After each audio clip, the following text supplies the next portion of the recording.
വത്തിക്കാനിൽ ശിവഗിരി മഠം സംഘടിപ്പിച്ച സർവമത സമ്മേളനത്തിൽ അനുഗ്രഹ പ്രഭാഷണം നടത്തിയ ഫ്രാൻസിസ് മാർപ്പാപ്പയെ കേരളത്തിൽ നിന്നുള്ള പ്രതിനിധി സംഘം ഇന്ത്യയിലേക്ക് ക്ഷണിച്ചു.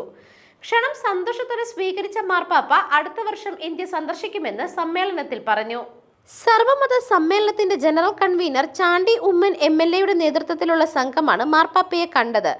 MLA സജീവ് ജോസഫ്, സനീഷ് കുമാർ ജോസഫ്, ശ്രീനിജൻ എന്നിവരും father Davis Chiramel, father Koshy George Varinjavila, KPCC secretary advocate Shaji Kodankandath, Ravi Jose Thanikkal, KPCC അംഗം advocate JS Akhil, world Malayali council president Thomas Mottackal, world Malayali council മുൻ പ്രസിഡന്റും AVA ഗ്രൂപ്പ് മാനേജിംഗ് ഡയറക്ടറുമായ AV Anoop, Manappuram finance managing ഡയറക്ടറും CEOയുമായ VP Nandakumar, Gopu Nandilath, Chandrika director doctor Ravi, advocate ആൻസിൽ കോമാട്ട്, Marthoma സഭ അൽമായ ട്രസ്റ്റി, കീഴൂർ പഞ്ചായത്ത് പ്രസിഡന്റ് സാജൻ കുടിയൻ, ചാലക്കുടി നഗരസഭാ കൗൺസിലർ VJ ജോജി തുടങ്ങിയവർ പ്രതിനിധി സംഘത്തിലുണ്ടായിരുന്നു.